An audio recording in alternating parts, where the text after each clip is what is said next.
Thank you so much for joining me. We're going to start right off with some phthalo blue. On the left, you'll see all the colors that you need, and on the right, you will see our reference photo. And we are going to make a vase using this U shape, and you want to make sure that the sides are even and the bottom is flat. And now we're going to mark where we want our flowers to go. I'm using my reference photo to see, but also using squiggles and a dry brush to make sure that it's where I want my flowers to be. Now we're going to focus on the background and the water placement. I just like to draw a little line, and then for some stems also, little lines going vertical. Using my brush with still some blue on it, I'm picking up some brilliant purple and I'm putting it where I see all the purple flowers. And this is just our base color. Same thing with our light pink. My brush is not clean, so I'm going to pick up light pink and put it wherever I see light pink roses. Before I go in with the yellow, I do wipe off most of the excess color because I don't want the yellow to be too muddy. Now, these are base colors, so you're not going to want perfection on the first go round. When you're working with acrylics, you want to just think about layers. There are so many layers that we're going to do here. We're going to be going back and forth with shadows, with highlights and base colors, just to be making sure that everything is put together well. So don't worry if it's not perfect. I want you to keep in mind that when acrylics dry, they can be painted over. So I'm kind of messing this up right now, but I just wanted to make sure things touch a bit. That's kind of important when you're making these bouquet of flowers. You want to make sure things touch, and putting references on where I want the leaves to go, where I want the water to go, just making sure I have a general idea of what I'm doing. And now we're going to focus on the bottom, where we missed a little bit of phthalo blue, some burnt umber, and a little bit of white. Now, I changed this multiple times, so once again, acrylics are really forgiving. And you're going to see that right here, where I go in and I'm just shifting colors around to make things touch, because they should be touching. This bouquet is squished together. And now I'm just going to focus on that giant daisy. I'm using a little bit of phthalo blue and some white just to get the circular shape down. I use a bit of an X at first, and then I make my oval from there, filling it in. I'm also using a little bit of yellow here after I use a little bit of phthalo blue, because I want it to be a bit messy. And I'm even transferring that color over to our yellow flower, where I make these choppy motions. I do want this to kind of look like a hydrangea, but I wasn't sure how I was going to make those flowers. But later on, we will be defining those a bit more. Right now, we're giving it a bit of texture. And I'm going in with some more light pink for that rose. I didn't love the muddiness of it, so I'm just giving it more of a pinky feel. And even that part, I am going to darken a bit. We're marking where our leaves go. You don't really have to do this part, but I like to have a visual of where I want to put the leaves. And we're just making everything touch all over again. And now we go to the purple flower, and I'm making the same choppy motions as I did the yellow flower. The thing you want to focus on here is that the choppy motions are laying downwards. They're going downwards and not left and right. To make a rose, I like to start off as a C, like the outside as a squiggly C all over. And then as you get closer to the middle, those squiggly C's become smaller until you get right into the center. And it's almost like two apostrophes facing opposite ways. For roses, it's just a lot simpler for you to use a bigger brush when making these marks, because it's not like, you don't want small squiggly lines and your roses not to touch. You want those to be very close, very big lines. So I use an angle brush for that. We're going to let those dry, and then we go straight back into those purple flowers.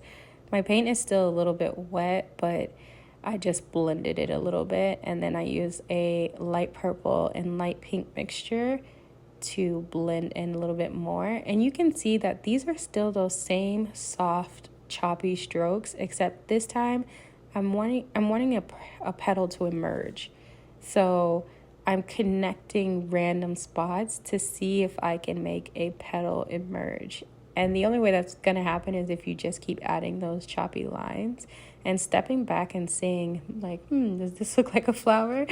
It really doesn't matter. I promise you, it doesn't matter that much when you're doing these, because you can always add more shadows and make things petals. It's really about the feel of the flowers. I take that light pink mixture and I go back in with some white, and all I'm doing is retracing, going back and forth with my colors and ensuring that you can see all of the things that I'm doing. Like here, I'm going to add a little bit of red because I feel like the middle needs some depth.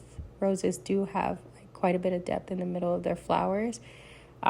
Even the pink ones are a little bit darker in the middle. So I use a little bit of red and purple there. And all I'm doing is reworking with those same colors. So the same light pink base, the purpley red middle, and the very light pink highlight. Just going back and forth until I feel like those seeds start to look like petals that are squished together. And this time they're not as squiggly as before, but they do look pretty good. Now I am going to grab some purple and a little bit of blue and make the shadow to that flower, because the idea is that the flower is squished onto, the pink flower is squished onto the purple flower, and I want it to really feel like that. So the purple flower has to have a little bit of shadow to show that the pink flower is squishing it. And this is really the thing about painting flowers, and I think that can be complex for people, is that they do not just emerge right away after one layer. There's a few layers that I like to put on my flowers before I'm thinking, oh, like it looks good. No, it needs to kind of come into its own. So with the yellow flower, you see me doing circles just because I wanted to mix it a little bit. Only use yellow and white to do that. And then with this next flower, which is the daisies, all I'm doing is adding a little bit of phthalo blue and white and going around the perimeter and making sure I leave the middle of that flower alone. I'm also very careful about my brush strokes. I want my brush strokes to be going the same way as a petal would grow. And you can't see it as well on this background because my background is completely white, and I will change that so that you can see it. But the idea is that you don't have to do too much when you let your brush do the work for you. So you don't have to think individual petals. You just have to move in petal motions. And I'm using an angle brush, so I like the way angle brushes treat me. And that's what I'm doing for all of the flowers. They're just lighter colors and going back in with base colors and readjusting them over and over again. With this rose, I'm adding more red because what did I say earlier about the rose? The middle needs more depth. So it's back to those C shapes in a darker color. Heading back up to this dandelion that we started, daisy that we started before. And once again, I'm letting my brush do the work for me. So I'm not making petals. I'm just using my brush. I'm using my brush as if it were a petal, if that makes sense. The brush does all the work as you're turning and moving. You don't want your brush strokes to be left and right when you're making petals going up to down. So let's fill that in, and I'm using a little bit of pink and white, a little bit of yellow to make these colors, and then I'm going to put brown in the center, the burnt umber, so that you can see that daisy come right to life. And I'm still going to go over it with more colors, probably more white, more pink, because that's like the whole point. The whole point of acrylics is to use them in layers, in my opinion. The whole point of acrylics is to continue to use them in layers until things emerge. So this is a very loosey-goosey tutorial because things don't come out at the beginning where you see it. There is very much a trust the process situation. For my leaves, I'm using this same angle brush, and you've seen me make that big stroke downwards. And now I'm just doing all these little strokes. I'm using the tip of my brush to make the tip of the leaves, and then pulling downwards. So tip of my brush, pull down, tip of my brush, pull down, letting my brush do all the work for me when it comes to these things. And then there's the base for our leaves. Now, we will be putting shadows and highlights on them as well, but the idea is that the brush is doing your work and that you're not working that hard to make these flowers. And if you call layering working that hard, it's really not. It's just acrylics dry so quickly. And all I'm doing is plugging in little leaves. Plug a little leaf here, plug a little leaf there. We're using this reference photo, and feel free to go wayward off the reference as well. You can put the leaves wherever you want them to be, but I just thought it would be fun to have a few places to put them. Now, this flower in the middle, we truly do not care about. It's like a filler flower. So all I did is I used my angle brush and a little bit of yellow and white, and I just made little small ovals. It doesn't really mean anything. I don't even know what flower looks like this. I truly don't, but it doesn't matter, because our daisy is going to be the star of this show. And I think our roses are going to take over, and our hydrangeas are really going to pop. So this flower in the middle, even though it is in the middle, it's not actually the focus point. I'm going back in with some yellow and white and those same strokey motions. And I'm only doing that because I thought maybe the hydrangea would come out a little bit better, but I didn't like how it looked. So what I'm going to do is I use my angle brush to make 4 clusters. So I take the top of my brush and I just turn it and let the bottom rub. So I take the top and I turn it, and I'm going to bring that in a little bit closer for you to see. The idea is to create 4 clusters of petals as one flower, and then that one flower becomes multiple flowers. And you'll see, it looks crazy right now, but you'll see when I do the top flower that all I'm doing is pushing my brush downwards and letting it do the work for me. So that's, boom, 1 cluster, so 1 flower. And I'm gonna show you a better cluster now. When I start this one, it's not perfect because I don't have enough paint. So I'm gonna grab some more paint and we're gonna do a cluster. So 1, 2, using the edge of my brush, 3, 4, boom. That's a flower. That's a little cluster that we want to go all over this thing. And you can even see that original cluster that we did, that middle dot is already making it into a flower. So all of the work that we did with our base just supports the detail that we're doing here. And using that technique, you can correct all the flowers that you want to and add those little dots in the middle. Now, what I'm doing here is the background, and this isn't really the actual background that I want, but it is light pink and unbleached titanium. I just wanted to show you that these flowers are emerging quite a bit, but you need to see the background for like the white flowers, because if you want them to pop off the background, you need to be able to see them do that. So I wanted to put on a quick little base to show you what it looks like once we start adding like pure white to things. So there's no pure white used up until this point. Nothing should be pure white.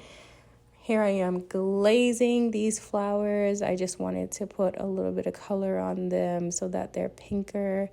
And this is what I was saying earlier. Now, this is pure white. This daisy, I'm letting my round brush do the work here. And it is so simple when you can see it. This is a rose, but it's got really flat seeds happening. So I wanted it to look like it was going upwards. And I'm letting my brush do the work for me here. Now, I used a glaze for the pink flowers and let it dry a little bit because I wanted them to pop a little bit more than they were. But now you can really see those C motions coming to life.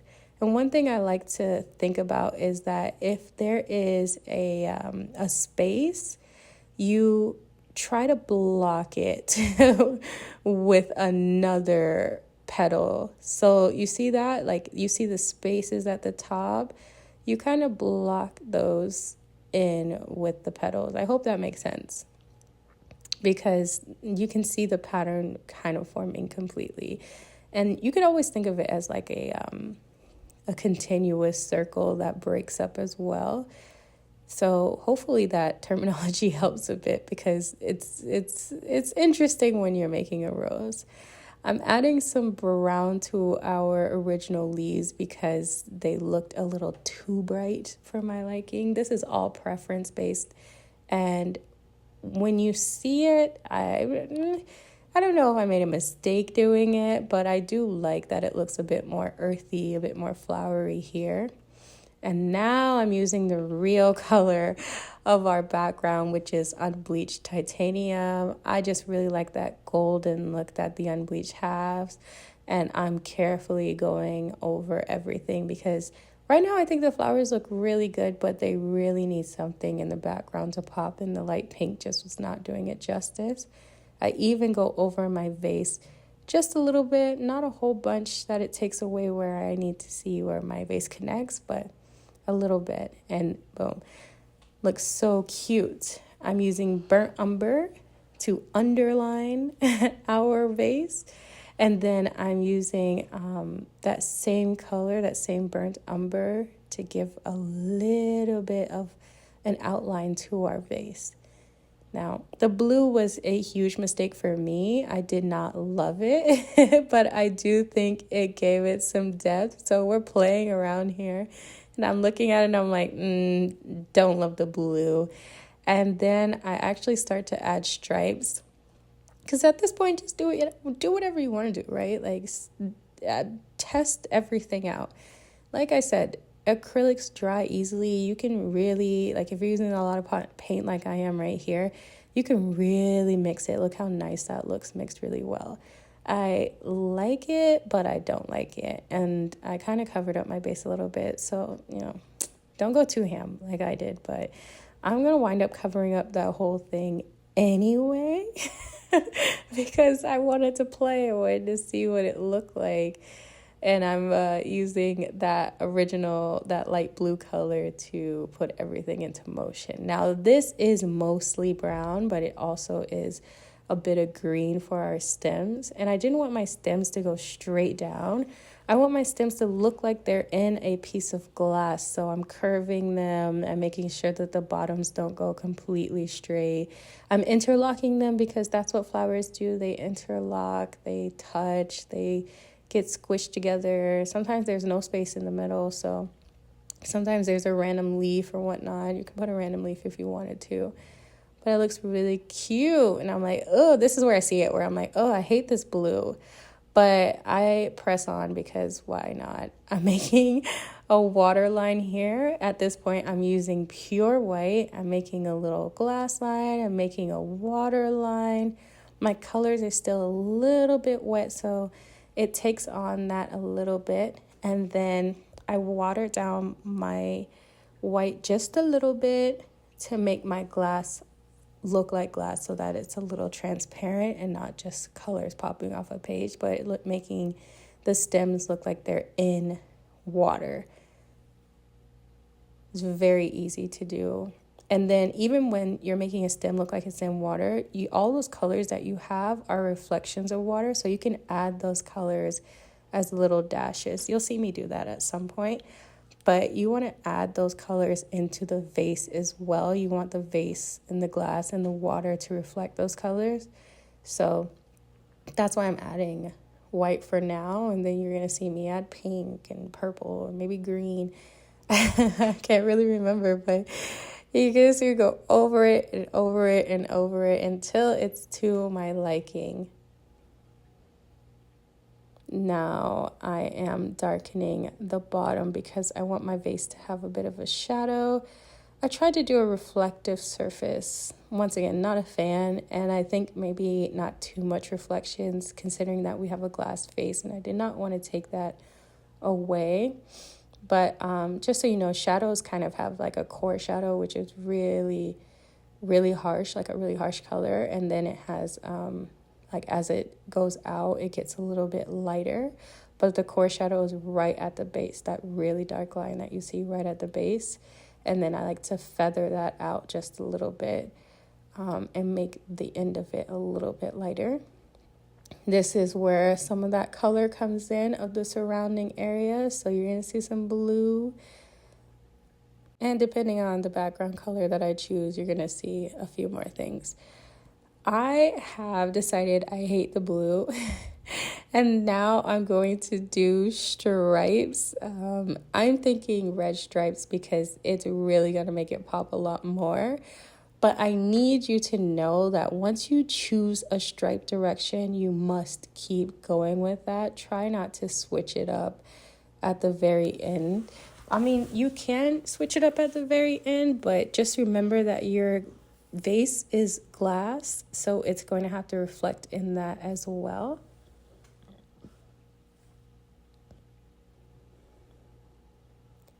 And another tip for stripes is at the back, they are really skinny, and coming forward, they get very thick.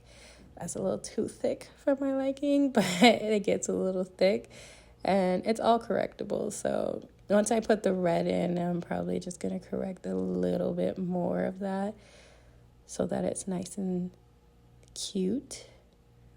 I really like how this looks. Now I really could have stopped here, but I'm not going to. We're going to keep pushing that envelope. I want to make sure that it's what I want it to look like. So I'm adding in some pure cad red. There's no mixing. And you see that the background is doing a bit of my work for me. It's really like desaturating the red a little bit. And I really like how that looks. I also like the idea of red fabric being in the vase. And it's really easy to put those little stripes in there. You just have to like kind of make like if you're doing a white line, you don't want to make the white lines touch inside the vase. You want them to be a little off because that's what gives it a reflective feel. That it's not perfectly in the vase. The vase has like a bottom and a side and the top, so it's not going to fit in there perfectly, but you're going to see me do it where it's a little bit off. So let's speed this up a bit. Now, the first thing I'm going to do after this is take the red and put it inside of the vase. You see? Put the red at the bottom of the vase so that you can get in some of that color. Now you could put a stripe here. I think we can just stop at the red because it's a more soft red. And once again, you see my petal, my stems are disappearing. We want to reinsert those stems. Excuse me. We want to reinsert those stems. So make sure that you don't forget that part. And now it's just about highlighting and mending a little bit and adding that titanium color to the top, maybe adding some red along the sides, because now we have a red bottom instead of a blue one. So I wanted to reflect that as well. I wanted to get some red inside of that glass, some red inside of the water, red on the stem.